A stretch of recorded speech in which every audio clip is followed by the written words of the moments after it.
Hi friends. நிறைய பேர் இன்ஸ்டாகிராமில் ரீல்ஸ் பார்த்துட்டு வந்திருப்பீங்க. அதே மாதிரி யூடியூப்பில் ஷார்ட்ஸ் பார்த்துட்டு சில பேர் வந்திருப்பீங்க. இந்த லாங் வீடியோ பார்க்கறதுக்கு முன்னாடி எல்லாம் சப்ஸ்கிரைப் பண்ணிவிடுங்க யூடியூப்பில்.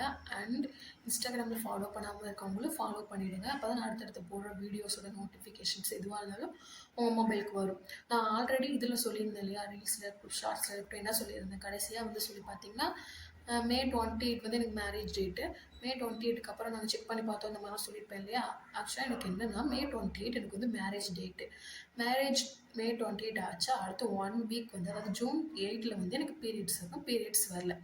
நான் ஜூன் 8 அதாவது 9லேயே வந்து நான் செக் பண்ணி பார்த்தப்போ எனக்கு பீரியட்ஸ் வரணும்னு எனக்கு கொஞ்சம் டவுட்டாக இருந்துச்சு. ஏன்னா எனக்கு பீரியட்ஸ்லாம் வந்து தள்ளி போகாது. எப்போவுமே தள்ளியும் போனது கிடையாது. ஒரு 2 டேஸ் 3 டேஸ் அப்படி தான் தள்ளி போயிருக்கும். நான் முன்னாடி வந்துடும் அவ்வளோதான். அதுக்கப்புறம் தள்ளியும் போகாது, முன்னாடியும் வராமல் இருக்காது. அதனால் எனக்கு அப்போயே ஒரு மாதிரி நம்மளுக்கு ஒரு தோணும்ல உள்ள தாட்டு, அந்த மாதிரி தோணிடுச்சு. எனக்கு எதுவும் வந்து ஒருவேளை பேபி கன்ஃபார்ம் ஆகிருக்குமோ அப்படின்னு சொல்லிட்டு தோணிடுச்சு. சில பேர்லாம் சொல்லுவாங்க பேபி வந்து ஃபார்ம் ஆயிடுச்சா, டாக்டர்ஸே என்ன சொல்கிறாங்க 40 டேஸ்க்கு அப்புறம் தான் செக் பண்ணி பார்க்கணும் பீரியட்ஸ்லேருந்து அப்படிலாம் சொல்கிறாங்க. ஆனால் நான் அப்படிலாம் செக் பண்ணி பார்க்கல. எனக்கு என்னைக்கு பீரியட்ஸ் வரலையோ, அதாவது ஜூன் 8 வரல, நெக்ஸ்ட்டு ஜூன் 15 இருக்கும்ல, அதாவது 1 வீக் நெக்ஸ்ட் ஞாயிற்றுக்கிழமை. இந்த ஞாயிற்றுக்கிழமை எனக்கு வரணும், வரல. நெக்ஸ்ட்டு சாட்டர்டே சண்டே போல் நான் வந்து காலையில் ஏர்லி மார்னிங்லேயே வந்து ஹஸ்பண்டை வந்து கிட் வாங்க வர சொல்லிட்டேன். அவர் வந்து வாங்கிட்டு வந்துட்டாரு. நான் வந்து செக் பண்ணி பார்த்தப்போ எனக்கு வந்து பீரியட்ஸ் கன்ஃபார்ம் ஆகிடுச்சு. அதாவது கன்ஃபார்ம்னு ஆகலை, ஒரு ஃபெயிண்ட் லைன் தான் வந்துச்சு. ஒரு டார்க் லைன், ஒரு ஃபெயிண்ட் லைன் வந்துச்சு. இதை செக் பண்ணி பார்த்துட்டு எனக்கு எனக்கு உள் மனசு சொல்லுது நம்மளுக்குள்ளே ஏதோ ஒன்று நடக்குது, நம்மளுக்கு வந்து கன்சீவாக தான் இருக்கும் அப்படின்ட்டு தோணிடுச்சு. அப்புறம் இன்னொரு சைடில் என் மைண்ட் என்ன தோணுச்சுன்னா, நம்மளுக்கு இப்போ தான் மேரேஜ் ஆகிருக்கு, என்னடா அதுக்குள்ளே கன்சீவ் ஆகிட்டோம்ல நினைப்பாங்களே அப்படின்னு ஒரு சைடு தோணிட்டு இருந்துச்சு. இருந்தாலும் நான் அன்றைக்கி மார்னிங் எனக்கு வந்து கன்ஃபார்ம் ஆகிடுச்சு. எனக்கு வந்து க்யூரியாசிட்டியாக இருக்குது, இந்த கன்சீவாக இருக்குமா இல்லையான்னு தெரிஞ்சுக்கணும்னு சொல்லிட்டு நான் உடனே பக்கத்தில் எங்கள் ஊர் ஒரு கிராமம் மாதிரி தான், எங்கள் ஹஸ்பண்ட் ஒரு கிராமம் மாதிரி பக்கத்தில் ஒரு சிட்டி மாதிரி ஒரு இடம் இருக்குது. அங்கே ஏதாவது கிளினிக்கில் இல்லை ஹாஸ்பிட்டலில் போயிட்டு நம்ம செக் பண்ணிக்கலாம் வாங்க, எங்கள் ஹஸ்பண்டை கூட்டிகிட்டு போயிட்டேன். இவர் வந்து ரொம்ப அவசரப்படுற அப்படிலாம் சொன்னார். நான் வாங்க போகலாம், எனக்கு வந்து ஒரு மாதிரி உள்ள மனசு சொல்லிகிட்டே இருக்கு, நான் கன்சீவாக இருப்பேன் அப்படின்னு சொல்லிகிட்டே இருக்கு, வாங்க போகலான்னு கூட்டிகிட்டு போயிட்டேன். கூட்டிகிட்டு போயிட்டு இது வந்து நீங்கள் இந்த தப்பை யாரும் பண்ணிடாதீங்க. நான் வந்து கூட்டிகிட்டு என் ஹஸ்பண்டை போயிட்டு ஒரு கிளினிக் ஃபஸ்ட்டு போனேன். அங்கே போன உடனே அந்த டாக்டர் ஒரு லேடி டாக்டர் தான் அங்கே இருந்தாங்க. அவங்க ஒரு வயசானவங்க தான், ஒரு மிட் ஏஜில் இருப்பாங்க. அவங்க என்ன பண்ணிட்டாங்க, என்கிட்ட வாங்கி பார்த்துட்டு ஃபெயிண்ட் லைன்லாம் உங்களுக்கு யார் கன்ஃபார்ம்னு சொன்னது, இதெல்லாம் கன்ஃபார்மே கிடையாது, கன்சீவே கிடையாது அப்படின்ட்டாங்க. எனக்கு உடனே என்னடா இது, நம்ம வந்து ஒரு மைண்டில் ஒன்று வச்சுருப்போம் இல்லையா, குழந்தைக்கு கன்ஃபார்ம் ஆகிடுச்சு அப்படின்னு சொல்லிட்டு கண்டிப்பாக கன்சீவ் ஆகிருப்போம் அப்படின்ற ஒரு நம்பிக்கை இருந்துச்சு. இவங்க இப்படி சொன்ன உடனே எனக்கு ரொம்ப ஒரு மாதிரி டவுன் ஆன மாதிரி ஆயிடுச்சு. இவ்வளோ இருக்காதோ அப்படின்னு சொல்லிட்டு.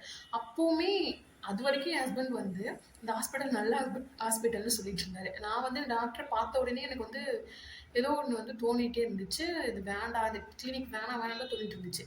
அதுக்கேற்ற மாதிரி அவங்க சொன்னாங்களா, உடனே ஹஸ்பண்ட் வந்துட்டு இவங்க என்ன இப்படி சொல்கிறாங்க, சரிமா நம்ம வேறு கிளினிக்கு போகலான்னு சொல்லிட்டு வேற ஒரு கிளினிக் இருக்குது அதே இதில்.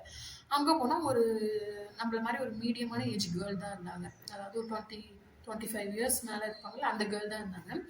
அவங்க இருந்தப்போ நாங்கள் போய் இந்த மாதிரி ஃபெயிண்ட் லைன் கார்டு வந்துடுச்சு அப்படின்னு சொல்லி காமிச்சப்போ அவங்க என்ன சொன்னாங்க, பார்த்துட்டு ஃபெயிண்ட் லைனாலே கன்ஃபார்ம் தான், இருந்தாலும் நம்ம பிளட் டெஸ்ட் எடுத்து பார்த்தா தான் ப்ரெக்னென்சி கன்ஃபார்மாக என்னன்னு சொல்ல முடியும்னு சொன்னாங்க. நாங்கள் உடனே ஓகே எங்களுக்கு தான் வந்து சீக்கிரமாக கன்சீவ் ஆகிடுச்சு என்னன்னு தெரிஞ்சுக்கணும்னு ஆசையாகிடுச்சா. நாங்கள் உடனே கேட்குறோம், எங்களுக்கு கன்சீவ் ஆகிடுச்சு, ஓகே நீங்கள் ஃபெயிண்ட் லைன் வந்துருச்சுன்னு சொல்கிறீங்க, கன்சீவ்னு சொல்கிறீங்க, எனக்கு பிளட் டெஸ்ட்டும் இப்போயே எடுத்துருங்க, பிளட் டெஸ்ட்டும் எடுத்துகிட்டு எனக்கு கன்ஃபார்ம்னு சொல்லுங்கள் அப்படின்னு சொன்னப்போ, அதை என்ன எம்டி ஸ்டொமக்லாம் எடுக்கணுமா அப்படிலாம் நான் கேட்டுட்டு இருக்கேன். அவங்க என்ன சொன்னாங்க, எம்டி ஸ்டொமக்லாம் எடுக்கணும்னு இல்லைம்மா, அது பீட்டா ஹெச்சிசிஜி, ஆல்ரெடி நான் இதில் சொல்லியிருப்பேன் ஷார்ட்ஸில். அதாவது பீட்டா ஹெச்சிசிஜி எதுக்கு எடுக்கிறாங்கன்னா, அது அந்த பிளட் டெஸ்ட் எடுத்து பார்க்குறதுக்கு வந்து நம்ம கன்சீவாக இருக்குமா இல்லையான்றதை பார்க்க தான். கன்சீவாக இருந்தால் 25க்கு மேலே 25 mlக்கு மேலே இருக்கணும், அப்போ தான் கன்சீவ்னு சொல்லி இது காட்டும் போல். நான் வந்து இதை இவங்ககிட்ட இன்றைக்கி எடுத்துருங்க, இன்றைக்கி வந்து சண்டேமா, எல்லா லேபும் க்ளோஸ்டு, அதாவது நீங்கள் போய் இந்த சிட்டியில் ஃபுல்லாக தேடி பார்த்தீங்கன்னா எல்லா இடமும் க்ளோஸாக இருக்கும். இது ஸ்மால் சிட்டி தான், க்ளோஸாக இருக்கும்னு சொன்னாங்க. நாங்கள் வெளியில் போய் வேறு ஒரு சிட்டிலேருந்து எடுத்துகிட்டு வரட்டுமா, அதாவது வேறு ஏரியாவிலேருந்து போயிட்டு எடுத்துகிட்டு வரட்டுமா அப்படின்னு கேட்டால், ஓகே அதுவும் முடியும்னா ஓகே எடுத்துகிட்டு வாங்க அப்படின்னு சொல்லிட்டாங்க. நாங்களும் போயிட்டு இதுலேருந்து ஒரு 20 கிலோமீட்டர் தள்ளி போய் அலைஞ்சோம், எங்கேயுமே இல்லை. ஆக்சுவலாக எங்கேயுமே வந்து சண்டே அன்றைக்கி இல்லை. நான் ரொம்ப சண்டே அன்றைக்கி ட்ரை பண்ணேன், எனக்கு அன்றைக்கே வந்து தெரிஞ்சுக்கணுன்ற அவ்வளோ ஒரு ஆர்வம். அதனால் நான் என் ஹஸ்பண்டை கூட்டிகிட்டு இன்னொரு சிட்டி கூட போகலான்னு சொல்லி பிளான் பண்ணிட்டோம். ஆனால் அங்கேயும் க்ளோஸில் இருந்தால் என்ன பண்ணுறதுன்னு சொல்லிட்டு சரி ஓகேன்னு மைண்ட் செட்டை ப்ரிப்பேர் பண்ணிவிட்டு வீட்டுக்கு வந்துட்டோம். நெக்ஸ்ட் டே வந்து என் ஹஸ்பண்ட் ஒர்க்குக்கு போயிட்டாங்க. சென்னையில தான் ஒர்க்குக்கு வந்துட்டாங்க. நாங்க வந்து எங்க அத்தைய கூட்டிட்டு காலையில கிளம்பி போயிட்டோம். கிளினிக்கு போறோம். இவங்க வந்து நான் பார்த்த கிளினிக் வந்து அவங்க ஒரு லேப் வச்சிருக்காங்க. சும்மா பக்கத்துல பிரைவேட் லேப் தான். ஆனா அவங்க வந்து அத கான்டாக்ட்ல வச்சிருப்பாங்க போல. அவங்க கிட்ட போயிட்டு நான் பிளட் டெஸ்ட் காலைல குடுத்தேன். அவங்க என்ன சொன்னாங்கன்னா, "நீங்க இப்ப குடுத்தீங்க கரெக்ட்டா ஒரு 8 மணிக்கு குடுத்துருப்பேன்னு நெனைக்கிறேன். 6 மணிக்கு மேல ரிசல்ட் வரும்" அப்படின்னு சொன்னாங்க. ஏங்க அவ்ளோ நேரம் ஆகுதுன்னா, அது ஏதோ ஒரு ஆஃபீசர்ஸ்க்குலாம் போய் சைன் பண்ணிட்டு தான் வரணும். அதனால 6 மணி ஆகும் அப்படின்னு சொல்லிட்டு 600 எவ்வளவோ காசு வாங்கிட்டாங்கன்னு நெனைக்கிறேன். 600 வாங்கிட்டாங்க ஆமா. வாங்கிட்டு நாங்க உடனே அங்க எங்க அந்த அந்த ஊர்லயே வந்து எங்க ரிலேட்டிவ் ஒருத்தவங்க வீடு இருக்கு. அங்க போய் உட்காந்துருந்தோம். அதான் அங்க போய் ரெஸ்ட் எடுத்துட்டு இருந்தோம். 6 மணி வரைக்கும் ரெஸ்ட் எடுத்துட்டு இருந்தோம். ரெஸ்ட் எடுத்து முடிச்சுட்டு கரெக்ட்டா 6 மணிக்கு போய் ரிசல்ட்ட வாங்கிட்டு வந்துட்டோம். நான் ரிசல்ட் நம்ம தான் இப்ப வந்து Google இருக்கு, ChatGPT இருக்கு. அதனாலயே நம்மளுக்கு எல்லாமே ஃபர்ஸ்ட் நம்மளுக்கு வர கார்டு எல்லாத்தையுமே நம்ம ChatGPT, Google இந்த மாரி அப்ளை பண்ணி பார்த்துருவோம் இல்லையா? நானும் பார்த்துட்டேன். அதில போட்டு ChatGPTல போட்டு இது கன்சீவா இல்லையான்னு கேட்டப்போ, அது கன்சீவ்ன்னு தான் சொன்னுச்சு. எனக்கு அப்பவே சந்தோஷமாயிடுச்சு. நான் உடனே இந்த கிளினிக்ல இருக்க டாக்டர்ட்ட எடுத்துட்டு போய் ரிப்போர்ட்ட குடுத்த உடனே அவங்களும் பார்த்துட்டு கன்ஃபார்ம் தான்மா. இருந்தாலும் நீங்க வந்து 8 வீக்ஸ் அதாவது அப்ப நான் போனப்போ 3 வீக்ஸ் அதாவது 580 வந்துருந்துச்சு. 580 வந்துருந்துச்சா, நீங்க இன்னொரு டைம் செக் பண்ணி பார்க்கணும். அதாவது நாளைக்கு 48 மணி நேரத்துக்கு அப்புறம் திரும்பி செக் பண்ணி பார்க்கணும். அது அதிகமானா தான் கன்ஃபார்ம்னு சொல்ல முடியும்னு சொன்னாங்க. திரும்பி நாளைக்கும் போனோம். நாளைக்கும் போயிட்டு நாளைக்கு போலன்னு நெனைக்கிறேன். 48 மணி நேரம்னு சொல்லிட்டாங்க இல்லையா? அது ஒரு 2 டேஸ் கழிச்சு தான் போனோம். அப்ப பார்த்தப்பயும் அதோட வேல்யூ இன்க்ரீஸ் ஆயிருச்சு. ஏன்னா நம்மளுக்கு 1 வீக்குக்குள்ள இன்க்ரீஸ் ஆகணும். இன்க்ரீஸ் ஆனா தான் நம்மளுக்கு அந்த கருவோட வளர்ச்சி நல்லா இருக்கும்னு சொன்னாங்க. அதனால நானும் போயிட்டு பார்த்தப்போ, இப்போ 3 வீக்ஸ் மாதிரி இருக்கு. 3, 4 வீக்ஸ் மாரி இருக்கு. நீங்க இன்னும் ஒரு 4 வீக்ஸ் வெயிட் பண்ணிட்டு, நீங்க டேட்டிங் ஸ்கேன் எடுத்துக்கலாம். அது கன்ஃபார்ம் தான் அப்படின்னு சொல்லிட்டாங்க. நான் பேபி கன்ஃபார்ம் பண்ணி சந்தோஷமாயிடுச்சு. சந்தோஷமாயிட்டு நான் உடனே எங்க அம்மா வீட்டுக்கு போயிட்டேன். அப்புறம் கன்ஃபார்ம் ஆன உடனே எங்க அம்மா வீட்டுக்கு போனதுக்கப்புறம், அங்க ஒரு ஹாஸ்பிட்டல் எங்க அம்மா வீட்டு சைடு ஒரு ஹாஸ்பிட்டல் இருக்கு. அங்கேயே டேட்டிங் ஸ்கேன் பண்ணிக்கலாம் அப்படின்னு சொல்லிட்டு போயிட்டேன். எனக்கு அப்போ வந்து ஒரு அறிவு கிடையாது. டேட்டிங் ஸ்கேன்ல வந்து என்னைக்கு பிரெக்னன்ட் நம்மளுக்கு கன்ஃபார்ம் ஆகுது அப்படின்ற டேட்டிங் வந்து குடுப்பாங்கன்னு எனக்கு தெரியல. நான் வந்து இதெல்லாம் அனாமலி ஸ்கேன், என்டி ஸ்கேன் அதெல்லாம் நம்மளுக்கு ஒண்ணும் தெரியாது இல்லையா? நம்ம டேட்டிங் ஸ்கேன்ல வந்து எனக்கு என்னைக்கு டேட் குடுப்பாங்கன்னு தெரியாம போயிட்டு நானும் குழந்தைய காமிச்சாங்க. போனோம் உடனே டாக்டர்ட்ட அப்பாயின்ட்மென்ட் பண்ணோம். உள்ள போனோம்.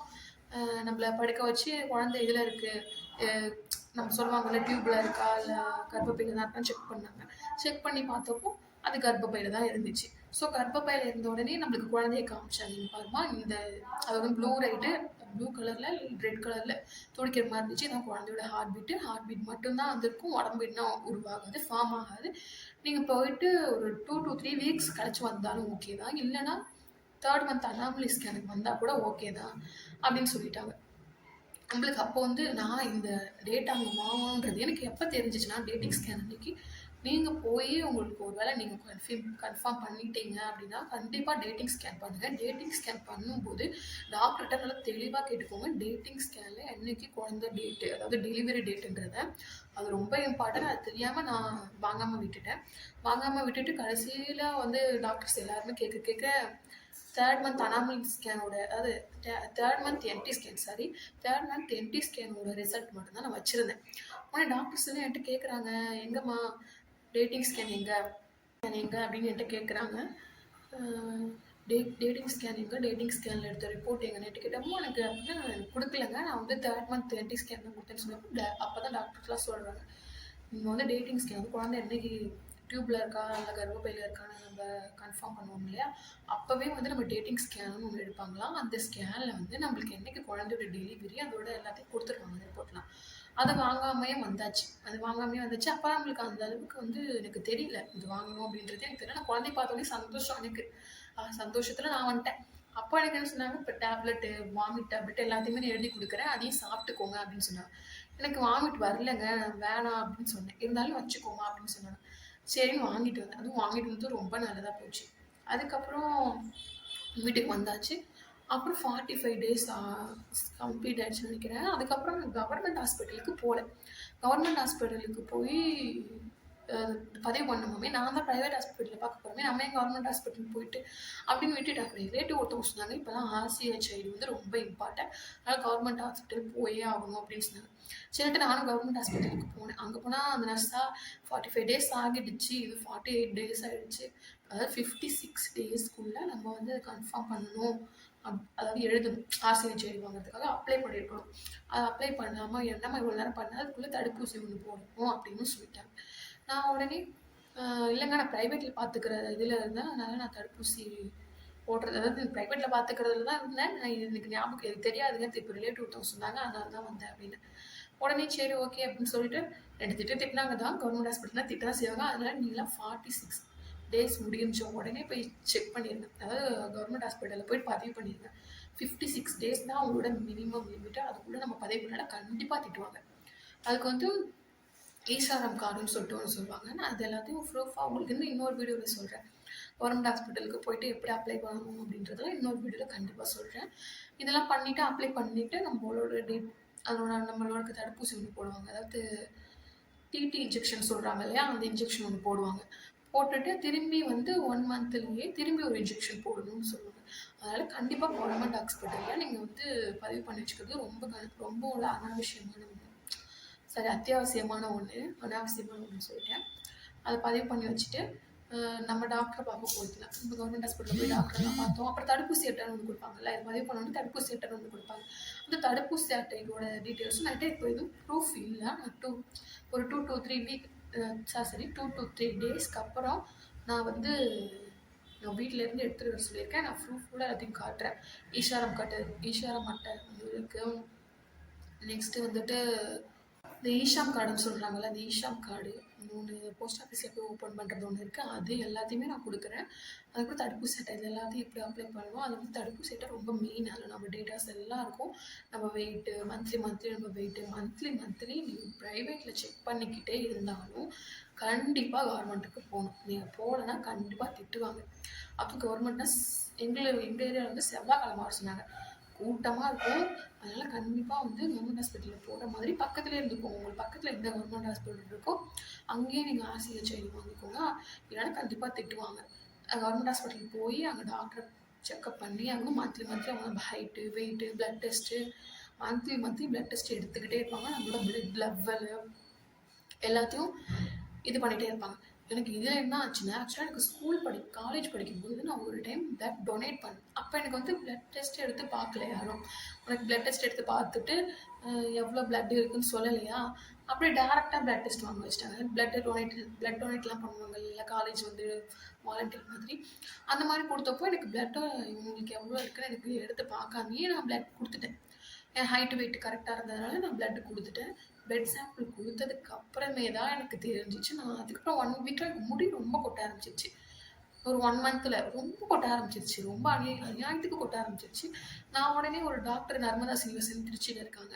அந்த டாக்டர்கிட்ட போயிட்டு நான் கன்சல்ட் பண்ணும்போது அவங்க என்ன சொன்னாங்கன்னா, வந்து உங்களுக்கு எதுக்கு முடி கொட்டுதுன்னு இது பண்ணி பார்க்கணும், ப்ளட் டெஸ்ட் எடுத்து பார்க்கணும்னு சொன்னப்போ அப்போ ப்ளட் டெஸ்ட் எடுத்து பார்த்தப்போ தைராய்டாக இருந்துச்சுன்னா அதுக்கான டேப்லெட் கொடுப்பேன். இல்லை ஒருவேளை ப்ளட் உங்களுக்கு இல்லைன்னா அதனால உங்களுக்கு டேப்லெட் கொடுப்பேன். நான் அப்போ எனக்கு எவ்வளோ இருந்துச்சுன்னா 6.17 கிராம்ஸ் தான் சொல்லுவாங்க நினைக்கிறேன். அந்த மாதிரி தான் இருந்துச்சு. இருந்த உடனே எனக்கு அவங்க டாக்டராக எனக்கு பிடிச்சி திட்டுறாங்க, நீ எப்படி உயிரோட இருக்க, இவ்வளோனா உனக்கு எப்படி நீ இந்த அளவுக்கு இருக்க, எப்படி நடந்துட்டு வர்ற, உனக்கு இவ்வளோ கம்மியாக இருக்குது அப்படின்னு சொல்லி திட்டிட்டு அப்புறம் ப்ளட் டெஸ்ட்டில் ப்ளட்டுக்கான டேப்லெட்லாம் எழுதி கொடுத்தாங்க. ஆனால் அதுங்க என்னால் அப்போவே எனக்கு தெரியும் எனக்கு ப்ளட்டு கம்மியாக தான் இருக்கும்னு எனக்கு தெரியும். இதில் நான் வந்து இந்த எங்கள் அம்மா வீட்டு பக்கத்துலேயே போய்ட்டு நான் டேட்டிங் ஸ்கேன் கன்ஃபார்ம் பண்ணேன்னு சொன்னேன் இல்லையா, அங்கே வந்து அந்த ஹாஸ்பிட்டலில் என்ன பண்ணாங்கன்னா ப்ளட் டெஸ்ட்டு யூரின் டெஸ்ட் ரெண்டுமே கொடுக்க சொல்லியிருந்தாங்க. நான் ப்ளட் டெஸ்ட்டு யூரின் டெஸ்ட் ரெண்டுமே கொடுக்கும்போது யூரினில் வந்து நம்மளுக்கு அலுமினியம் பார்ப்பாங்க, சுகர் லெவல் பார்ப்பாங்க. ரெண்டுத்தையுமே பார்த்தாங்க. எம்டி ஸ்டொமக்கில் கொடுக்க சொல்லுவாங்க இல்லையா, கொடுத்துட்டு அதுலேயும் பார்த்தாங்க. அதில் வந்து ஓகே நார்மலாக தான் இருக்குது, இது எந்த பிரச்சனையும் இல்லை அப்படின்னு சொல்லிட்டாங்க. இல்லை எந்த பிரச்சனையும் இல்லைன்னு சொன்ன உடனே ப்ளட் டெஸ்ட் எடுத்தாங்க பாருங்கள். ப்ளட் டெஸ்ட்டில் வந்துட்டு கரெக்டாக 7 தான் இருந்துச்சு. இந்த ஹீமோகுளோபின் லெவல் வெறும் 7 தான் இருந்துச்சு. வெறும் 7 தான் இருந்த உடனே அந்த ப்ரைவேட் டாக்டர் வந்து எனக்கு கூப்பிட்டு அவங்க ப்ரைவேட் டாக்டரில் கிட்டலாம் இல்லை கூப்பிட்டு அப்படியே அட்வைஸ் பண்ணுற மாதிரி எப்படி சொன்னாங்கன்னா, இதை வச்சுட்டு எப்படிமா அவனால் குழந்தைய பெற்றுக்க முடியும், அதனால் குழந்தைய பெற்றுக்க முடியும், இது ரொம்ப உனக்கு டிஃபிகல்ட் ஆகிடும், கடைசியில் உங்களுக்கு சத்தியமாக முடியாது, நீங்கள் ஸ்ட்ரென்த் இல்லாமல் போயிடுவா, குழந்தைய விட ஒன்றை வந்து இது பண்ண முடியாது, அதனால் கண்டிப்பாக ப்ளட் வந்து 3 யூனிட் ஏற்றியே ஆகும்னு சொல்லிட்டாங்க. எனக்கு வந்து ப்ளட்டு ஏற்றணும்னு சொன்ன உடனே எனக்கு ஒரு மாதிரி தான் இருந்துச்சு. ப்ளட் ஏற்றலாமா வேணாமா அப்படின்னு யோசிச்சுட்டு இருந்தேன். நீ ஒன்றும் இல்லை நான் ப்ளட் ஏற்றலைங்க, நான் எதாவது சாப்பிட்டு ஏற்றிக்கிறேன், இப்போ சுவரொட்டி தான் சொல்கிறாங்க, மாதுளம்பழம் இந்த மாதிரிலாம் சொல்கிறாங்க, அந்த மாதிரிலாம் நான் ஏற்றிக்கிறேன் அப்படின்னு சொன்னேன். ஆனால் டாக்டர் என்ன சொன்னாங்க, நீங்கள் வந்து அப்படிலாம் ஏற்ற முடியாது, நீங்கள் அர்ஜென்ட்டாக நீங்கள் 3 யூனிட் பிளட் ஏற்றியே அப்படின்னு சொன்னாங்க. நான் அப்படியே வந்து சரி ஓகே, அவங்க வந்து பிளட் வந்து கிடச்சதுக்கப்புறம் உங்களுக்கு ஏ பாசிட்டிவ் பிளட் கிடச்சதுக்கப்புறம் நான் சொல்கிறேன்னு சொல்லிட்டாங்க. நானும் இவங்க சொல்கிறேன்னு சொல்லிட்டாங்க, ஃப்ரீயாக விட்டுட்டேன். அப்புறம் கவர்மெண்ட்டில் வந்தப்போ தான் ரியல் திட்டனா என்னன்னே தெரிஞ்சிச்சு. ப்ரைவேட் ஹாஸ்பிட்டல் திட்ட மாட்டாங்க ரொம்ப. கவர்மெண்ட் ஹாஸ்பிட்டலில் என்ன பண்ணாங்க, என் 7 ரிப்போர்ட் வந்து என் நர்ஸ், நம்மளுக்கும் ஒரு நர்ஸ் இருப்பாங்க, நம்ம ஏரியாவில் நர்ஸ்ன்ட்டு, அந்த ஏரியா நர்ஸ் பார்த்த உடனே ஐயோ திட்டுனா திட்டு, அவ்வளோ ஒரு கோடி திட்டுறாங்க. இவங்க ரொம்ப திட்டாங்க. நீ வந்து இதெல்லாம் வச்சுட்டு குழந்தை பெற்றுக்கணும்னு நினைக்கிறியா அப்படி இப்படிலாம் சொல்லி திட்டாங்க. உடனே போயிட்டு நீ இந்த மாதிரி திருச்சி ஜிஹெச், அரூர் ஜிஹெச், நீ எதுலையோ போயிரு, உடனே நீ போய் படுக்கணும், பெட் டெஸ்ட் எடுக்கணும், உடனே நீ வந்து பெட் அட்மிட் பண்ணணும், உனக்கு பிளட் ஏற்றியே ஆகணும் அப்படி இப்படிலாம் சொல்லிட்டாங்க. நான் யார் சொல்கிறதுமே சத்தியமாக கேட்கல. ஏன்னா எனக்கு வந்து பிளட் ஏற்றிக்கிறதுல வந்து உடன்பாடே கிடையாது. ஏன்னா எனக்கு வந்து நம்மளால ஏற்றிக்க முடியும் அப்படின்ற ஒரு நம்பிக்கை. ஸோ இவங்க வந்து நீங்கள் உண்மையிலே சொல்கிறது, கவர்மெண்ட்டில் ஒரு டானிக் கொடுப்பாங்க. இந்த இப்போ என்ன கவர்மெண்ட் கிட்டில் கொடுக்குறது எல்லாமே யூஸ்ஃபுல் தான். ஆனால் கவர்மெண்ட்டில் ஒரு டானிக் கொடுப்பாங்க. அந்த டானிக்கை வந்து டெய்லி குடிங்க. காலையில் ஒரு முடி, மதியம் ஒரு முடி, நைட்டு ஒரு முடி குடிங்க. சத்தியமாக ஹீமோகுளோபின் எனக்கு 1 மந்த்லேயே 13 லெவல், அதாவது 13 வந்துருச்சு ஹீமோகுளோபின். நான் அதை மட்டும் சாப்பிடல, ஹீமோகுளோபின்காக இன்னும் நிறையாவும் சாப்பிட்டேன். அது என்னென்ன சாப்பிட்டேன்னு சொல்லி போடணும்னா அதையும் கமெண்ட்ஸில் மறக்காமல் சொல்லுங்கள். நான் நெக்ஸ்ட் அது ஒரு வீடியோவில் போடுறேன். அண்ட் வந்து இன்னும் நான் நிறைய இன்ஃபர்மேஷன் ஷேர் பண்ணுவேன். இதுக்கு 3rd month, 5th month, 7th month, இல்லை நடுவில் என் 7th மந்த்துக்கு என் குழந்தை தலையை கட்டிலாம் இருந்துச்சு, அது இப்படி சரியாச்சா இல்லையா எல்லாத்தையுமே நான் வந்து உங்களுக்கு ஒரு வீடியோவாக போடுறேன். நீங்கள் வேணும்னு கேட்டிங்கன்னா கண்டிப்பாக இந்த வீடியோ உங்களுக்கு யூஸ்ஃபுல்லாக இருக்கும்னு நினைக்கிறேன். நீங்கள் உங்களுக்கு என்னென்ன டவுட்ஸ் இருக்குது ப்ரெக்னன்சி சம்மந்தமாக அப்படின்றத கமெண்ட்ஸில் சொல்லுங்கள். அது சம்மந்தப்பட்ட வீடியோவையும் நான் கண்டிப்பாக போடுறேன். ஓகே பாய் ஃப்ரெண்ட்ஸ், நாளைக்கு வேறு ஒரு வீடியோவில் பார்க்கலாம்.